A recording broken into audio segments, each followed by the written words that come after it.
Welcome back to the deep dive. We've got a fascinating one for you today. Ah, Something I know a lot of you have been following for a long time. We're going to be doing a deep dive today into all the latest developments with the JFK assassination. um, Specifically, all those files that have been released over the last few years right. and kind of what they mean and where we're at with it all now. Yeah, I think this is, particularly interesting now with all the new information that's come out Exactly. and, how much is left to be revealed potentially. Yeah. And it's one of those things, right, that just never seems to go away. Right. And I think for good reason. It's, it's such a, It's a pivotal moment in American history. yeah, and so much mystery Yeah. still surrounds it, right? I Absolutely. think for people who maybe aren't super familiar, I think most people know the basic story, right? Right. But just to set the stage, Sure. you had this push, I think it started with Trump a few years ago, to start releasing. A lot of these classified files. Right.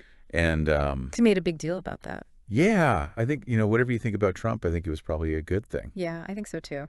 Transparency is always good. Yeah. So after that push, the FBI actually went back Hmm. and found a whole bunch of documents they didn't even know they had. Right. I think it was like 2,400 or something. Yeah, almost 2,400 previously unacknowledged records. Yeah. Which is kind of crazy, right? Yeah. I mean, you would think they would have You would think a handle on that, but. that they'd know what they have. So they found those and digitized them, Yeah, and then they sent them off to the National Archives. exactly. They're being processed for declassification. Right. I think some of that's already happened, and there's more to come. Right. Over the next couple of years. Yeah, so that's kind of the broad strokes, right? Right. So the big question, I think, on everyone's mind is, okay, what is in these files? What's in them? Right. And what's taken so long to find them? Right. Like, what's been going on behind the scenes for 60 years or whatever? Yeah.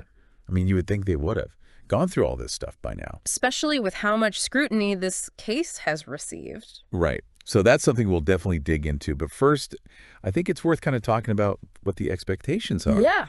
You know, What are we hoping to find? are we going to find the smoking gun in here? Is this going to blow the whole case wide open, or is it more kind of just filling in details? Unfortunately, I think most experts are leaning toward the latter. Okay. I don't think we're going to find anything that fundamentally changes our understanding of the assassination itself. Okay. But there's always the possibility of finding something unexpected. Yeah. There's It's, always that chance. history is full of surprises. Yeah. So I guess one of the big things that people have talked about is, could this shed any light on what the CIA knew about Oswald? Yes, absolutely. Beforehand. That's one of the big lingering questions, right? Right. Did they have more information about him than they let on? And why wouldn't they have shared that information Right. if they did? Exactly. So that's something that, That's something that a lot of experts are really interested in. yeah, Well- Gerald Posner, Hmm. who wrote that book, Case Closed, Right. he's been pretty vocal about that. Yeah. He said that if these files reveal that the CIA failed to share intel about Oswald with the FBI, Mm-hmm. that would be a huge story. Yeah, that would be pretty big. Yeah. I mean, it wouldn't necessarily mean that the CIA was involved, Right. but it would certainly raise some questions. Exactly. It would speak to a failure of communication Right. between agencies. Yeah, and that's something we see even today, right? With Right. all these different intelligence agencies. So not hard to imagine that happening back then. Right.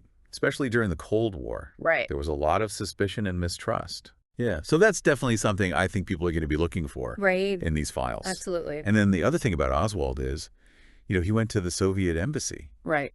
In Mexico City. in Mexico City just a few weeks before Yeah, just weeks before the assassination. the assassination. And there are still a lot of questions about that. Right. Who did he meet with? Right. What did they talk about? What was the purpose of that visit? And what did the CIA know about it? Right.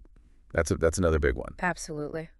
And then there's also the question of, was the CIA actually monitoring Oswald Right. themselves? Were they keeping tabs on him Right. We know that the FBI, independently of the FBI? had some awareness of him, right? Right. But what about the CIA? And Barbara Perry from the Miller Center at the University of Virginia, she suggested that. Mm-hmm. It's possible that they were, Yeah, she thinks it's quite possible. but she also says that even if they were, it doesn't necessarily mean that they were part of any kind of conspiracy. right? It doesn't automatically equal conspiracy. Yeah. It could just be Yeah, it could just be standard. standard operating procedure during the Cold War. Right. They were monitoring a lot of people back then. Anyone with potential ties to communist countries Right. was on their radar. So it makes sense that they would be. It's reasonable to assume they were at least aware of him. Yeah. So, I mean, it's just fascinating, right, to think about Yeah.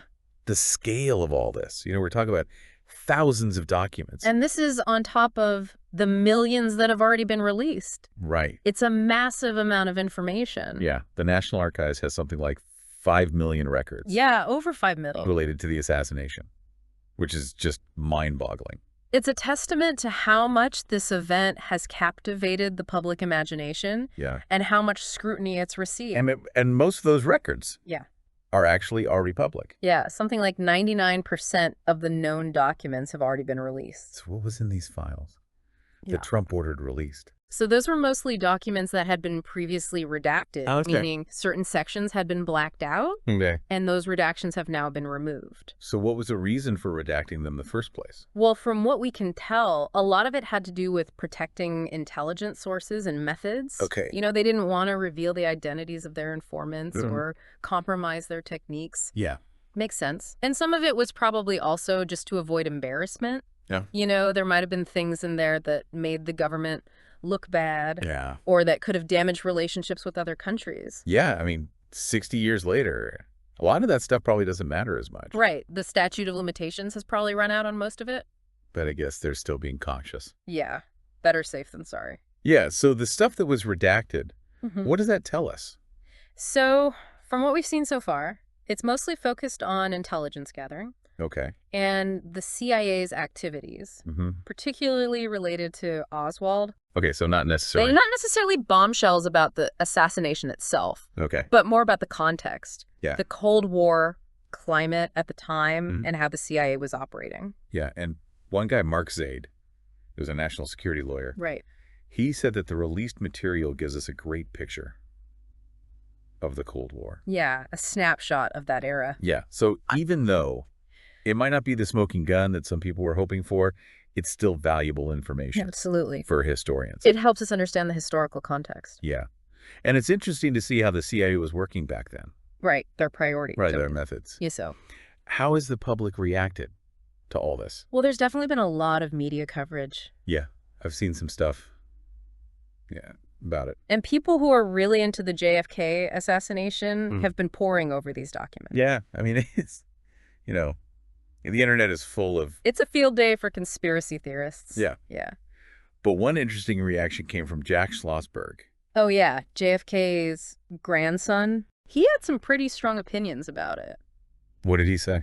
Well, he wasn't happy that the Kennedy family wasn't given any advance notice Oh, wow. before the release. He said it was a total surprise to them. Yeah, I could see how that would be frustrating. Yeah. Especially for something Especially with something this sensitive. this sensitive. Yeah. He also took issue with a statement made by Senator Mike Lee, Okay. who questioned why it had taken so long to release the files.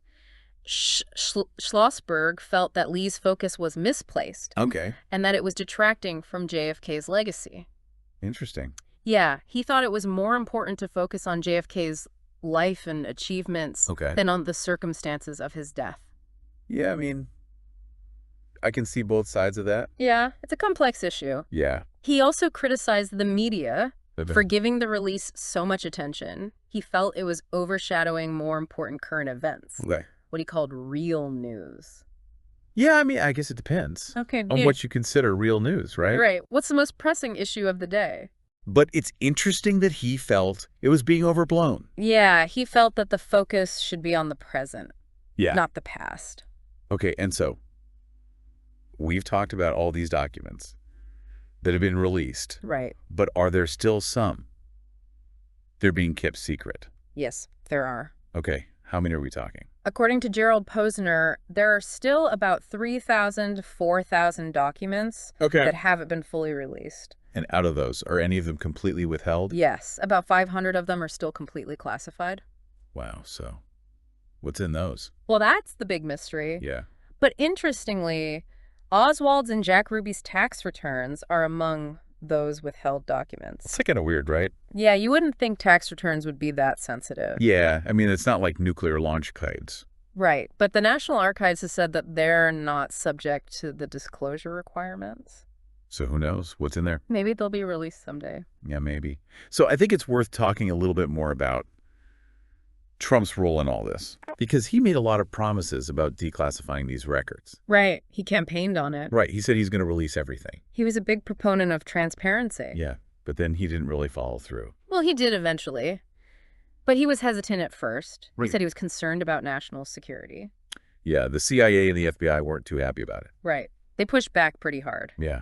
So it took a while, but he did eventually issue an executive order. Yeah, in 2019, calling for a plan to declassify the documents. Okay. Not just related to JFK, but also to RFK and MLK.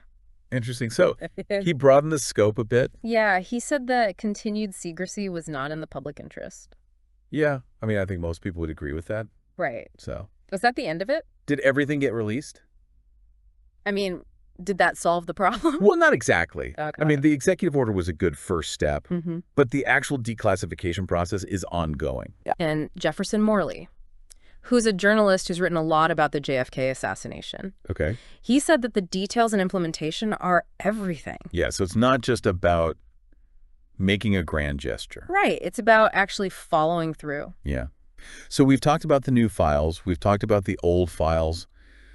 But has there been anything interesting coming out of the stuff that was already released? Yeah, actually there has. Okay. Just last year in 2023. Okay.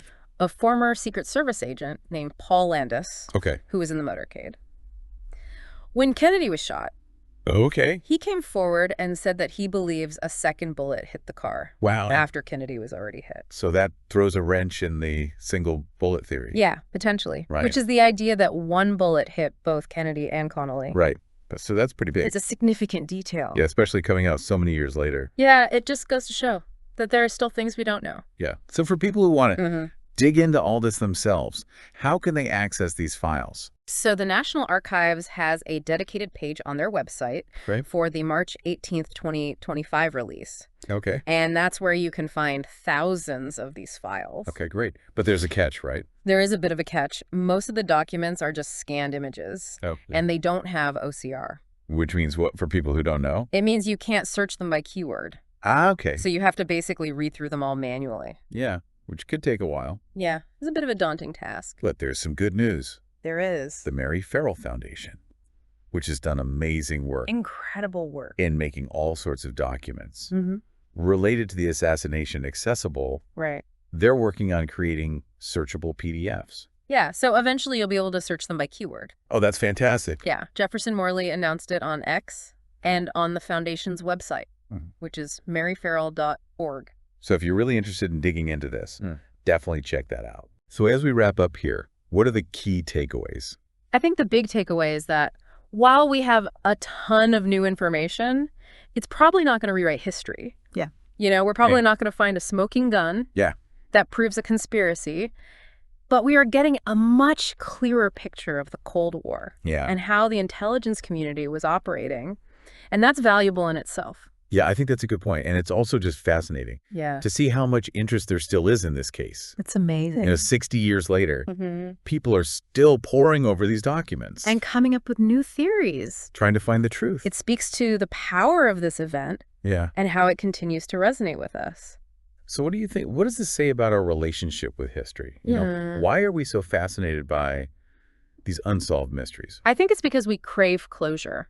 Okay. You know, we want to know the truth. Yeah. And when we don't have it, we fill in the gaps with our own imaginations. It's almost like pterodactyl. Our brains don't like loose ends. We need to tie things up neatly. Yeah. And some things just can't be tied up neatly. And that's unsettling for a lot of people. Yeah, I think that's a good point. So for you, the listener, we encourage you to check out these files for yourself. See what you think.